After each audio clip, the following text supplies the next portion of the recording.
Hello, everyone, and welcome.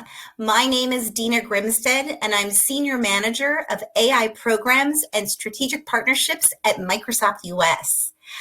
Enterprise tech is one of the fastest growing and most influential sectors of the tech industry, with enterprise software expected to reach over 460 billion this year. That's billion with a B. But the numbers indicate that women are largely left out of that economic opportunity. And so women-led startups receive only about 2% of venture funding, and in enterprise tech, it's actually much less.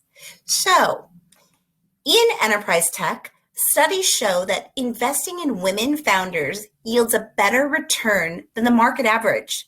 And sometimes estimates indicate that if women entrepreneurs received funding on par with their male colleagues, the global economy could experience a $5 trillion boost. A quote that recently stood out to me as we're all on this journey together was, investing in women isn't charity, it's good business. And really, that's what it is. So all of us here today know it's imperative that we take action to change the narrative and create economic access for women in cloud and women in the cloud economy. And this is why it's time for you to take your executive seat at the table. It's also vital for men to be allies in these efforts to bridge the gender gap. And I know we have one of those allies with us here today. So now I'm going to turn it over to Sharon Williams, Director of Cloud Alliances at Imperity, who will be moderating this important conversation with individuals who have taken their executive seat at the table and been a champion for women in the workplace and can become a source of inspiration for all of you. So Sharon, over to you.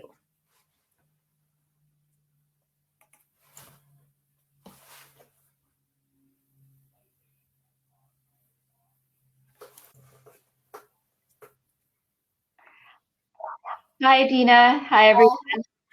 Thank you so much for joining us this afternoon. Today, we have an amazing panel. We have Vince Menzione, who is the founder of Cloudwave Partners, and we also have Mary Williamson, who is the VP for Apps and Infrastructure at Microsoft. I have also invited Dina herself to join us on stage. I've had the pleasure of working with Dina for a few months at Microsoft when I was there, and she left such an amazing impression of me. And so I really am thrilled to have her lend her voice and her perspective to this conversation. So let me take you through very quickly on how we're going to structure this panel. First, I will open up the panel discussion with introductions. Every single one of the panelists will give us a quick, intro to who they are and define their personal meaning and framework of establishing, authority in the workplace. Then I will flow into two other sections, talking about what it means to take a seat at a table, and also, talk about how to handle some challenging situations. What I'm really hoping is that you guys in the audience will leave with really strong tools that you can start applying in your day-to-day. And also, as the panel flows along, please don't hesitate to put in your questions in the Q&A, and I will be actively monitoring it as well. So with that, let's just turn to our power panel, and I'll ask each one of you, and maybe let's just start with Mary first. Mary, could you please perhaps kick off with an intro of who you are and your journey? And I'm also curious if you could give me your perspective on what role does authority have in the workplace today? Yeah, happy to. Thanks for having me here. It's one of the more exciting parts of my week and year so far. Let me introduce myself, Mary Williamson. I'm the Vice President of Azure Apps and Infra at Microsoft. If you haven't heard about the cloud, come see us. It's a great business. It's really exciting to have global responsibility and accountability for looking at what customers need to go do and connect them back to our complex technologies and make it easy for them to make business decisions. A little bit about myself. I've been in a career of technology for over 20-something odd years. I actually started in R&D and kind of product and then sales later. And so when I think about the things I've learned about authority, it has really changed over the course of time. in looking up, looking across, and then looking down in the organization, how much more power I think people realize they don't have until later on in their careers, and then they're more comfortable taking that power. So I'd love to talk about really looking and pausing where you are in that trajectory, and are you as mature and embracing what people are expecting you to go do and taking that power. So that's what I'd love to talk about today. That's fantastic. And how about you, Vince, if you could give a quick intro as well? I think, Vince, you might be on mute. Realized my mic was muted there, so sorry. So thank you very much, Sharon, and thank you all. So great to be here with all of you. So many friends, both in the audience and here within this panel. I've described my career as 4 successful transformations: a startup, a turnaround, 9 years as Microsoft's general manager for U.S. public sector partner strategy, where I also was the first D&I lead for the U.S. public sector business before it was fashionable. And I also led a program, Next Steps, in the U.S. Partner Organization for early and career professionals. I'm also on the advisory task force now for Voices for Innovation, which is an advocacy group that ensures the tech is used for good. I'm passionate about overcoming adversity and believe that we as leaders have both an opportunity and an obligation to lead during this time. We're at a time like no other, and we've been void of leadership in so many areas. And it's really a time for all of us to step up. I also host a successful podcast, Ultimate Guide to Partnering, where I interview great leaders from all walks of life, a lot of people within the Microsoft ecosystem, to talk about their business and how partnership is an important and vital component of it, but also to share their career journey and lessons learned for all of us to learn how to step up and get to a particular spot in our life and how to overcome challenges that we faced. I find great joy in helping these amazing leaders elevate their voices, and I hope to be a champion of change, and I'm certainly an ally, and just delighted to be here on this panel today. Over to you, Dina. And I'd love to hear anything you'd like to add to your introduction, and maybe, taking the lens of this particular topic. What does that mean to you? Sure, absolutely. So interestingly enough, I started my career in really when it got started in commercial real estate back in the mid 90s. And it's actually what brought me to Microsoft. Cushman & Wakefield needed a marketing manager for what was called now the Commons, which we all know if you're in Redmond or you visited main campus, it's our sort of town community within the Microsoft Pacific Northwest campus. So I launched that. It was quite a learning curve coming into Microsoft from traditional commercial real estate interactions. And what it helped me do is I studied all of the different types of people, not only vendors like myself, but people that I was working with, stakeholders at Microsoft. And to your point of that authority, it was watching people and how they interacted with their leadership styles. And I was really inspired. So I actually left Cushman & Wakefield, a company that I love, still very good friends that work there and great relationship. But I actually moved into becoming a vendor so I could actually take on many roles and learn more about myself and the business. And so I really learned by digging in, by being uncomfortable, and by watching others and their leadership style. So I would say throughout my career was a vendor for about 4.5 years and held multiple different positions, running the cloud track for WPC and MGX when no one knew what the cloud was, and just putting myself in these positions that would challenge me. And I became an FTE almost 8 years ago, starting in executive engagement, running all of our big events for Microsoft and how we showed up with our strategy. And now, going to one commercial partner and now to AI and sustainability, which is new, where I used to run sort of the relationship with IdeaGen and Women in Cloud as a side project. It's now become part of my remit. So I think just the message is that, if you really are passionate about something, just go for it. And then it could actually become your day job. Oh, that's lovely.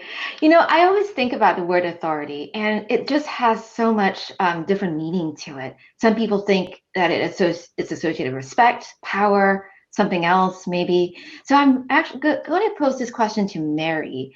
I'm really curious, from your perspective, what do you think is that relationship then between, say, authority and power, and how would you piece that apart? That's a great question. I think these words get kicked around. When you really think about them, it makes you really introspective. And then I think like what Dina was saying, like, what have you seen around you? And I think obviously more power aligns to more formal authority. Really understanding who has that formal authority is one thing that I've gotten better at, right? Something, it's a skill of really doing that formal and informal assessment of who has that informal authority and formal authority around you. And then also recognizing that we all have some level of power that we're bringing in. If you're at a company, if you're consulting for a company, if you're showing up and you've asked to be there, you have power because you own something. You're committed to showing what you're going to deliver, and that gives you power. And I think that's the practice that we all should aspire to. And even even after practicing for 20 some odd years, I still practice this. Am I taking the space? Am I helping keep others accountable for helping me keep my space? So I think that there is that interplay and practice of power and accountability that starts and can be applied even outside of the workspace. It's very important for me to keep that balance of power and accountability as a working mom, as a woman in my community, as an athlete who plays on teams, to make sure that I'm comfortable, because any of those times I feel off affect the other areas.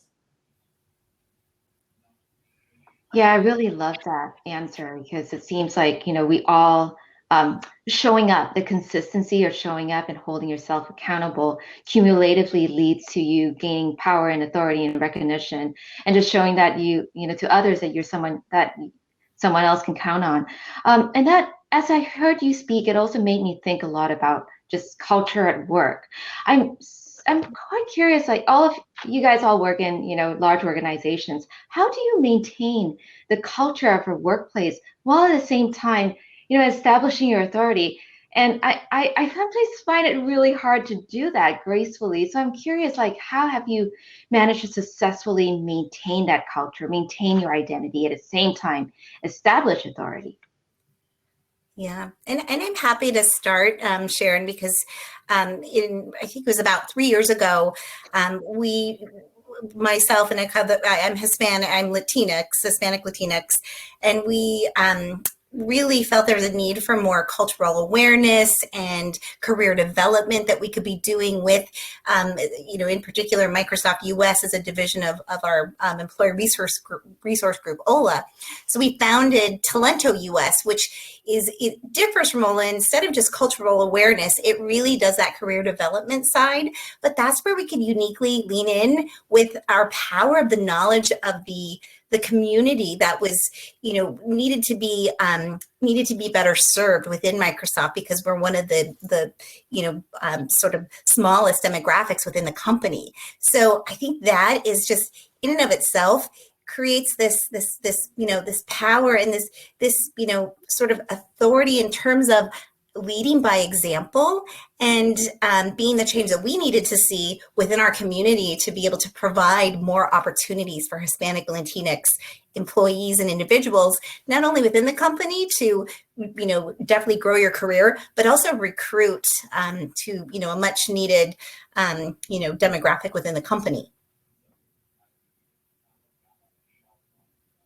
Fantastic. And Vince, you've been such an amazing ally over a number of years, and you really like thought about building a diverse team of women working on your team before even diversity became like a thing. That was like just back like 8 years ago, whatever it was.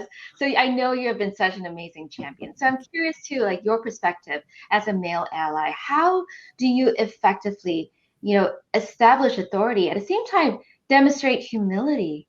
I think that's really hard to do. It's challenging for men to do too.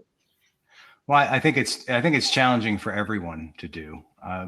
I come back to, first of all, we're living in a time like no other. So I think there's actually some opportunity. I see the light at the end of the rainbow, in fact, in what we're going through right now, and that each of us have this opportunity and to show and to discover and show our unique talents to the world and be bold.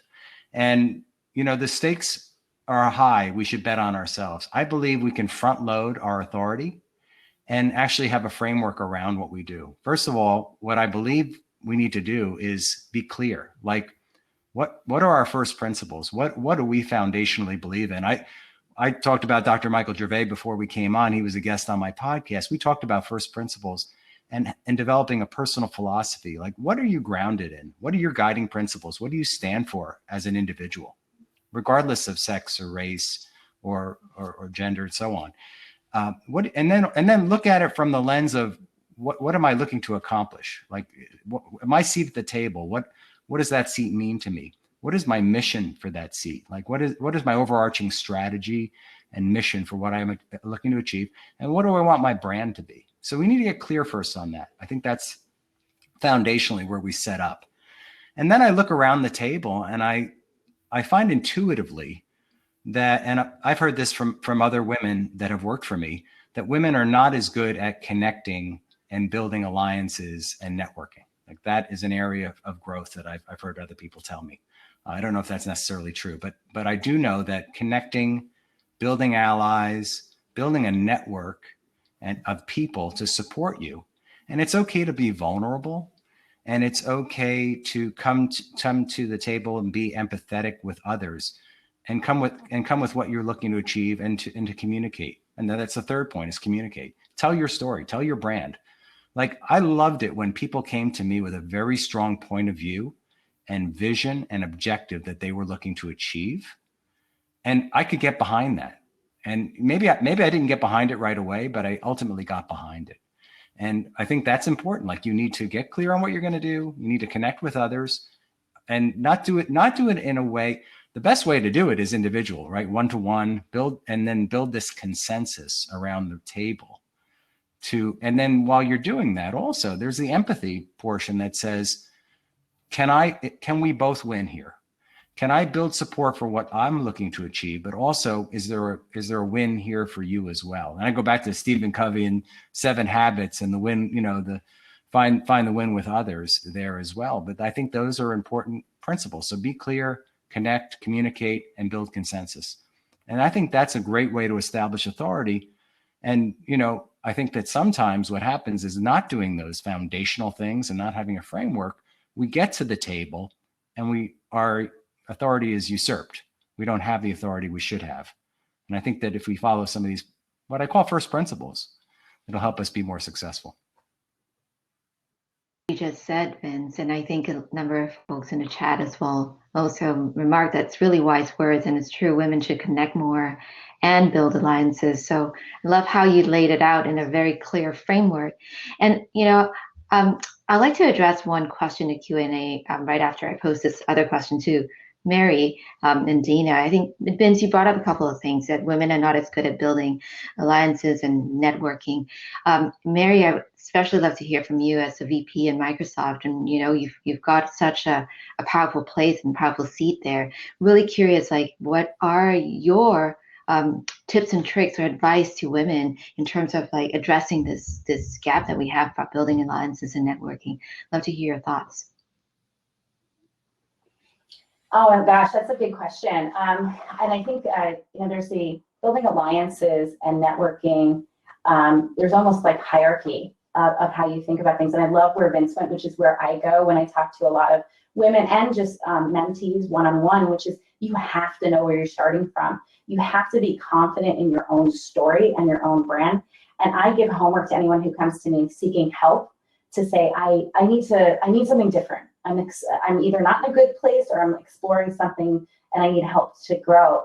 I would say a majority of time when I say, what do you do today? And what is your impact? And what do you seek next? Most people stop. They don't know how to tell that story. And that's a red flag to me to say, it's hard to build alliances and networks if you can't introduce yourself and say, here's the top 3 or 4 things I'm working on. Here's the impact that I have in my day job. And here's what I seek next. So really that foundation is super important. And once you get that right, that is this springboard for everything. It's the springboard for your alliances that you make with partners that you're just like, hey, this is what I do. I want to make you aware of it. Is there anything you need? Well, that person's going to totally understand your brand and also think about you when they see you performing really well, because then they know who did that. When you build a network, go outside the company and say, hey, now I need to explain this in terms that other people might not know. Well, you have to take the 3-letter acronyms out. You have to take the org charts out. And it's a practice of building that alliance. I think that there is a little more structure to this than people give it credit for. It's not just setting up an introduction and having an unstructured coffee. Those are great, but I think the structure is really underutilized. And I remember going back to college recruiting a number of years ago, and I would chide a lot of college students that they didn't spend any time on their resume. And I'm like, what are you doing staying up all night, 80 hours a week, working so hard? And this is the brand, right? You have to really work on this. It doesn't seem important, but it's what you're working towards. So I'd say the same thing for us all is making sure that you spend time on yourself and that communication plan. Fantastic. And Dina, any thoughts about, you're very good at, building alliances, and actually I remember you doing it extremely effectively. So I'm really curious, do you have any advice on how one can effectively build a network or brand? Dina, I think you're on mute. So sorry. Yes. So thank you for the kind word, Sharon. And I love what Vince and Mary just said. I really believe that you have to be authentic. You have to build those brands when you come at it as yourself. And it's sometimes it's scary because we as human beings want to be liked. We want people to, see us, or maybe what we think they want to see us as. But I think in this conversation around authority, I think it comes in so many different packages. And I like to think of authority as you have superpowers in different areas that you bring to the table. And that's your authority. It's not about a level. It's not about a title. And so I would say in building those alliances, establishing your brand by being that person you want people to see and being consistent. I think consistency is the best, the biggest thing. And I forget the word, it's a Mike Gervais, and I'll remember it, Vince, but it's about, doing the mundane work when it gets boring and tired, but staying with it because it's ultimately going to have a good outcome. And so it's that growth mindset that keeps you going. But again, authority, everyone has something great to offer, and people just need to see that. And, we all need everyone's superpowers to bring to the table to make the flywheel work, if you will. That's wonderful. Thank you, Dina. I'm going to segue for a little moment into some questions from the audience. I think it's really important to just kind of address it throughout the conversation. So the top question that has been voted for is, how do you find power in a space that is new to you, where you want to show up but also don't have deep roots? I mean, I'll come back to the framework, because I think especially it's even more important when you're new to a role or you're new to a space, that you be very clear about what your objectives are, like what, and then those objectives need to tie back to your first principles. I go back to mindset too, like having that growth mindset coming into the conversation. I firmly believe that we have everything we need already inside of us. Like we are our own worst enemies most times, and we tend to overreact or prejudge the intentions of others often. Not that it's not warranted, but I think sometimes we come into that rather than coming in from, I take a perspective now about being bold. I think this is a time where we all should be bold. If we can all achieve great things. We can all be a force for good, a force for what we want to achieve, whether it be a business outcome or a social outcome in our worlds. And so I do think that coming at it from the right mind, applying, what you're looking to achieve, making those connections because you are so new to it. And it's very difficult for all of us now because we're working remote. So if you're into a new space, you really have to be, I'll use the word aggressive, but in a good way, in terms of connecting with others, about establishing relationships with others. being empathetic to their needs, as well as sharing what you're looking to accomplish or what your goals or objectives may be, and communicating those, and then building consensus around, a common, like, where we can go do this together, right? I mean, I think being new to it, you're starting with a clear slate as well. So it actually makes it a little bit easier. I would agree. And it's, I love the framework. It's one, I think, Vince, if you could even put that framework somewhere in the chat, that would be fantastic for everyone, because that's so actionable, so clear. And once you have the framework, it's just up to you to start doing the work. So getting a framework is just a start. But thank you. If you could even put that in, that'd be great. The only thing that I would add to Vince's comments is I've seen incredible people who do this so well that they know how to enroll people, and then they don't even know. Being new to a role, people want you to be successful. They remember being new. I think the only thing that you need to do is show up with your 3 or 5 things and say, I think I'm good on these. I would love your help. Is there someone I could work with? Should I be reading something? Am I not on a tool? Is there somebody to, XYZ? Is there a meeting I should be in? And you would be shocked on how quickly people open doors and then come back to you a week later. Are you okay now? Are you good? Because they enrolled in something that really was super easy for them, because they know what you don't know. And you're not really giving them a task. You're giving them like a pat on the back to close their probably very hard week. Do it on a Friday afternoon. Say, this is a really easy question. Asking for help, Mary, I that resonates so well with me. Both in the podcast, I ask all my guests, like, who were your greatest mentors? What advice did you ask from them? What was the best advice you received?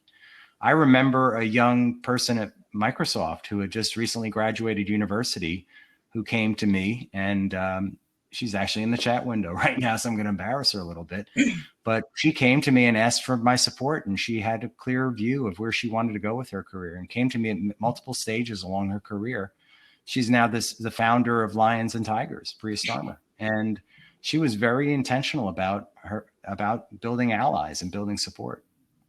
So I remember that experience very early on at Microsoft. Oh, wow. And Bria's on this call right now. She is a rock star. That's right.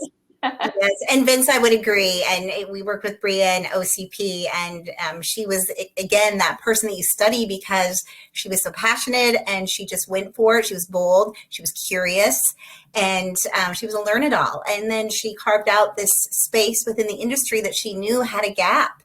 And so that, Bria, very inspiring. Yes. But I mean, to build on, what Vince and Mary says or have been saying, it is, finding that space in that room. You do have to be curious, and you do have to be a learn-it-all, and you have to make your intentions known.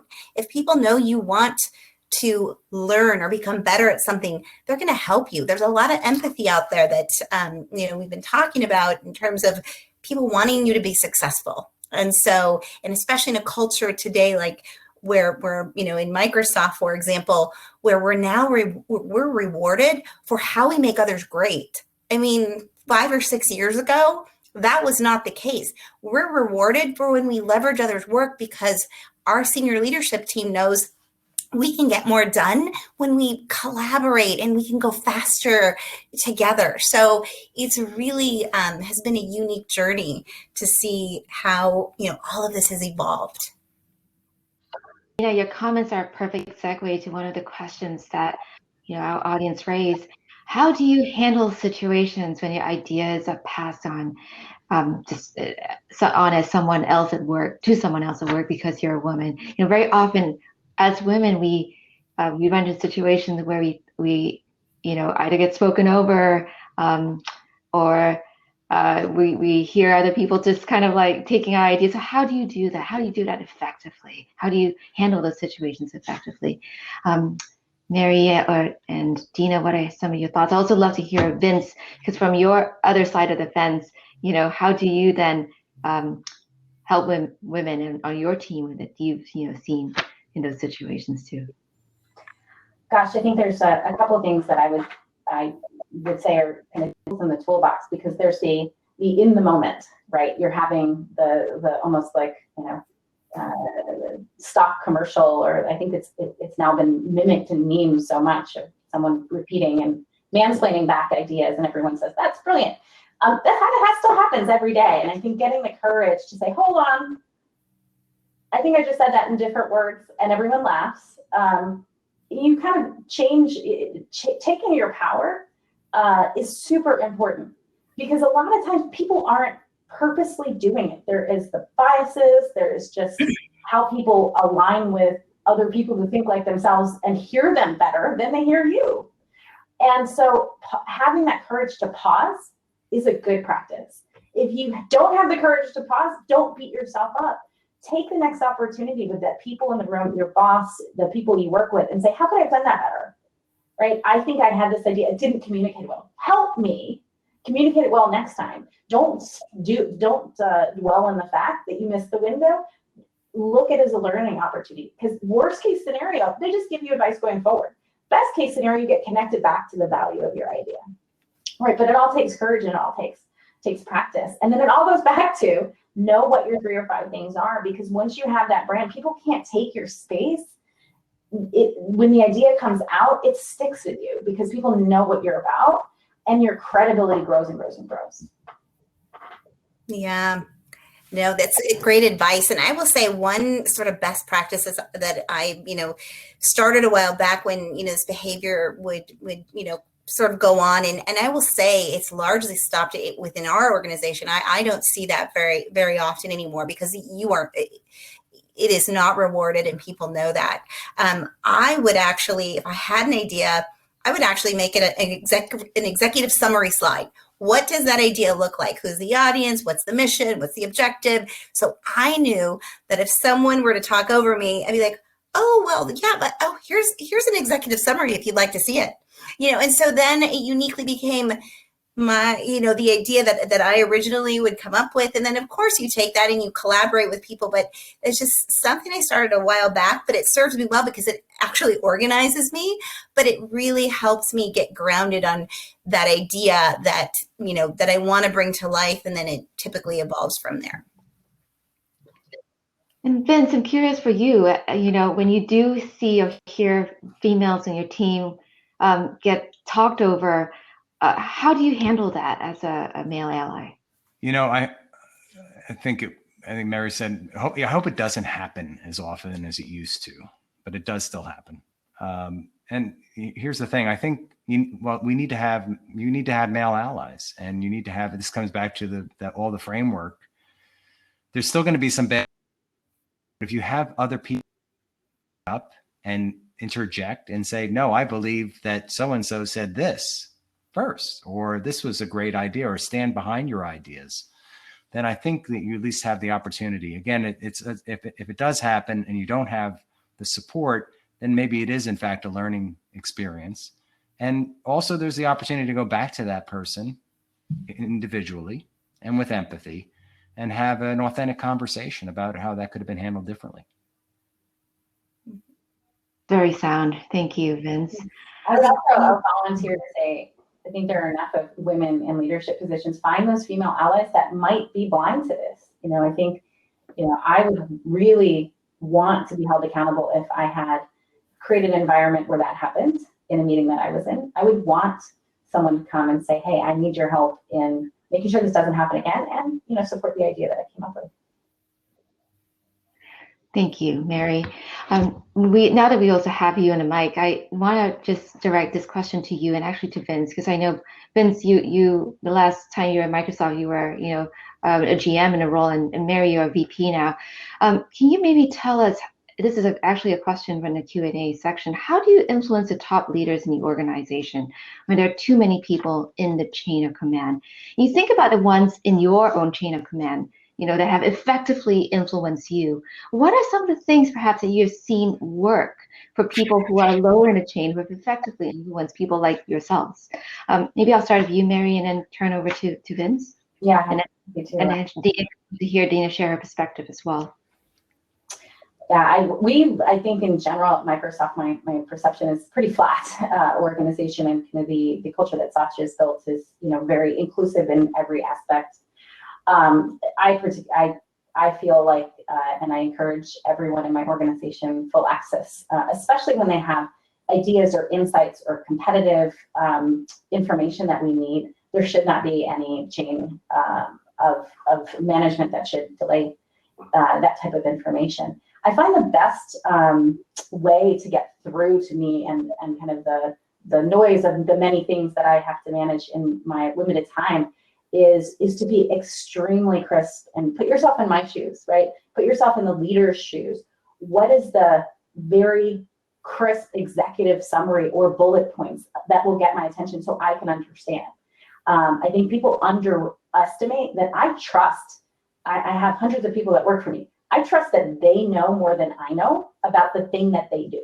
And if they've taken the time to say, I'm going to write a piece of paper, an email, and put, you need to know this, I need help, this is the impact, you're going to get my attention. If you write me 10 pages, I don't have the time or ability to understand what you're trying to say. So it goes all back to, I think, what Vince and I keep ping-ponging between, that really crisp communication, but also, again, the confidence and the wherewithal to say, this might be scary. The executive or leader might say, no, I can't do it right now. And being okay with that and saying, you know, I'm going to try it again. And in a culture that I trust, that if that person says no, the next time might be yes. And so I think that's a practice again, and I'm always encouraging people. And some people are more comfortable than others. And I try to put those people up and say, you know, nothing bad happened to them, and only good things came from our business. You know, having been on the U.S. public sector leadership team and then the U.S. partner leadership team before it was U.S. OCP, the best leaders that I witnessed were the ones who held their people up. And we, you know, Microsoft does a lot of internal, you know, business reviews, monthly business reviews, quarterly business reviews. Use the opportunity to talk about the business and the people in their organization that had achieved, and to kind of raise them up so that they got the visibility to the upper echelons, if you will, within the organization. And then also gave them the opportunity to have that access.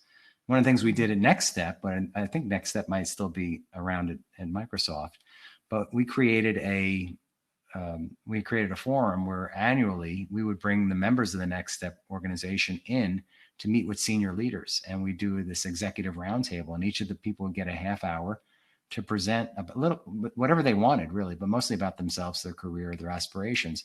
And it was a great way to expose talent within the organization. And so I think that's a great practice. Ensure that your people are getting the exposure to your leadership. So I think it's like lifting your team up to the next level within the organization and exposing the great talent which exists in the organization. There's some in any organization that, again, they don't get that visibility, that exposure. And then there's also the things like, you know, whether it be special projects or shadowing executives, there's those opportunities for them. You know, I would take advantage of all those opportunities to get senior leaders to see the people on my team, the great work that's happening in my team. It's a great way to demonstrate the work that's going on in the organization rather than you as the leader just sharing it with your leader. Yeah, and I was going to just share that I can completely identify with what Vince is saying.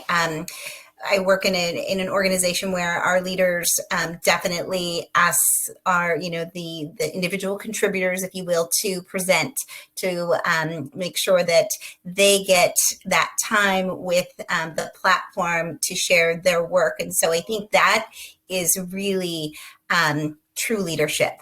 So when a leader is able to you know, hold up their people, and it's actually a reflection of, if your people are really good, you're doing something right. So I think that is a telltale sign of a great leader. And that's true. It is, you know, the leaders that I love and respect are the ones who do provide opportunities for you to shine and do it in ways that you don't even know. And that's those are the ones that, you know, also actually as leaders, they keep on rising through the organization because they bring the people up too. And that's certainly what I've noticed. I would love to turn to two more questions here, and they're in the Q&A section. One is actually a very interesting angle about, you know, question about allyship, and I'd love to get Vincent's perspective. How do you prevent that allyship support is being perceived as the woman being weak and needing help? I think there is a misconception out there. So I think that's what the question's asking. Yeah, I saw that question. I've never come at it from that point of view. So I suppose that may exist and I'm not quite sure. It's a tough one for me to answer, honestly. I'm going to help you out there because I feel like I get versions of this in the different communities that I'm a part of, African American community, Latinx, and women in tech. That on one hand, building the community of like-minded people is amazing, but on the other hand, you don't want to be tokenized, right? You don't want to be asking for something that others further push you away from the mainstream community. And I remember a Black woman asked me in one of the presentations I was doing earlier this summer, I don't want to be perceived as this Black woman in the organization. My answer was, you are the Black person in the organization. You spending energy about how other people perceive you is wasted energy. If people vote to ally with you and help you, assume it's not because you're a woman or a Black woman. Assume it's because you're actually a decent human being who's doing a good job, and then put that positive energy out there. The amount of time I've spent in my life worrying about what other people think has diminished as I've gotten older, but it's hard. It's hard not to worry about that. But allyship should be a coming together thing. In Microsoft, just recently, we were rolling out training on covering allyship and privilege. And I just did an exercise with my team a couple of days ago where allyship is about everybody. All of our colleagues are always covering, it's so hard to show up authentically. If you're a white male, if you're an LGBTQ woman, we're all spending way too much time covering. So allying with everybody, this is how we try to get into this whole, bring your whole self to work. We're not there yet. We got to get there. Loved your answer. Need anything to add of Vince? This is such an interesting question because the topic allyship it comes out a lot, and I think we're all, still trying to figure out how to live, what that definition means, and how do you build a framework to effectively be an ally. I think that's still a work in progress for a lot of us. Yeah, I really look for cues and clues of my peers, people I come into contact with, to just, are they covering, are they hiding something?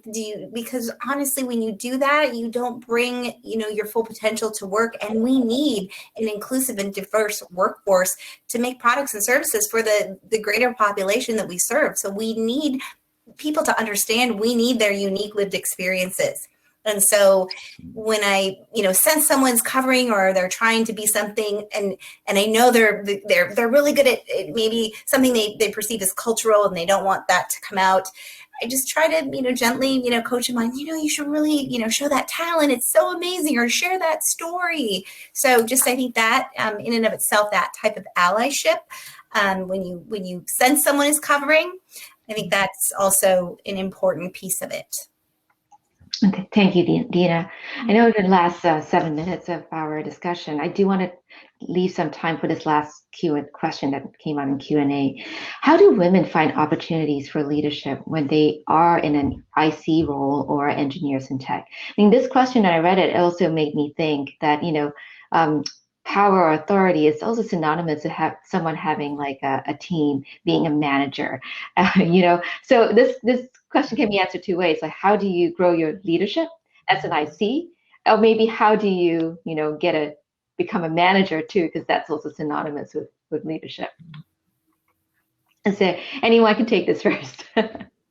Yeah, and maybe I'll go first because I am an IC. So obviously, Vince, Mary have been managers. As an IC, it's that authority that, I don't think of me having a diminished leadership sort of role. I take the role that I'm given, and then I try to make it, the best possible work that I can do, which typically leads to other opportunities. And for example, the AI and sustainability role, I was asked to interview for this role because I had done so many stretch projects that aligned to it, that I was ready for this next step.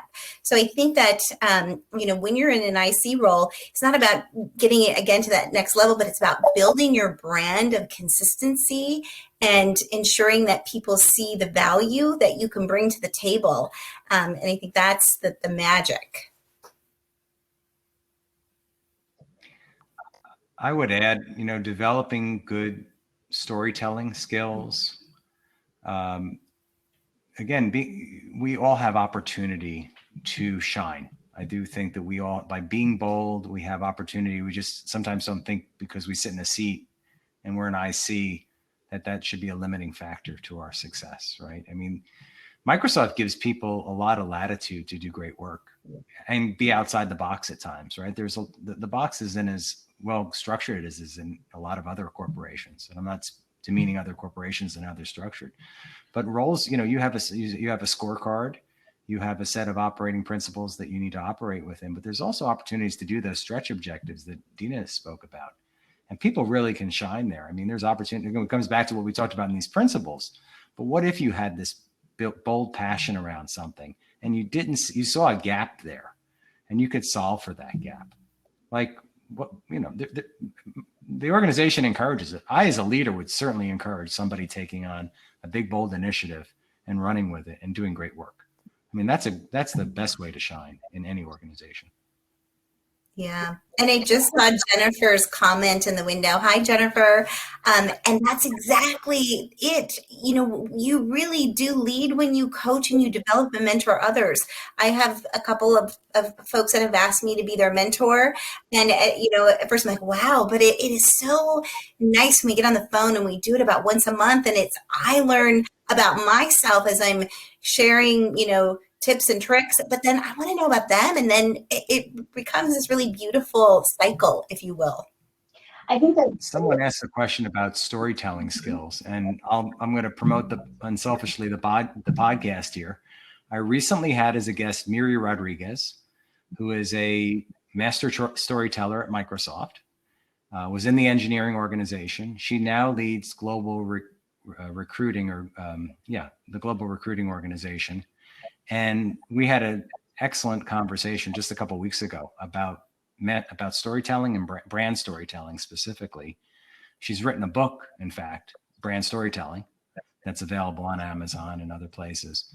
So I would encourage people, go to my podcast site, ultimateguidetopartnering.com. There's a blog post there as well as a transcript if people want to learn more about the subject matter or get her book, because she was excellent. I wanted to go back to the management question. I field a lot of these questions as well. And I think that one, if you have the ambition to manage, go, but make sure you understand what you are asking for. A lot of folks who are high performance individuals want to manage next as the next ladder. And I don't think there's a lot of understanding that it's a huge shift away from being a performer versus a service-oriented person. Every day you're serving your team, you're giving them your energy, you're giving them their coaching. All the things that made you great to get here, you have to relearn a whole new set of skills. So how are you understanding what those skills are? What are managers that you see and aspire to be like? How could you talk about what skills they have? What are the stretch projects as Vince outlined to get you those skills? And how are you specifically telling all of the people around you at the leadership level that you're aspiring to do this and you're working towards it? It took me about 12 months for one of my senior individual contributors, very high performing, to find that right leadership and management job. And I had to coach him through some disappointing. He was shooting for any management job. I'm like, that's not the right one. And finally, perfect fit, great opportunity, and he's shining. So also just be thoughtful about who you're bringing on board, but be ready to do that work. That's so powerful. I know we have 1 minute left. I'd love to just round robin and just have everyone say the one key takeaway to leave this audience with. Mary, we're going to start with you. Oh gosh, what's the key thing?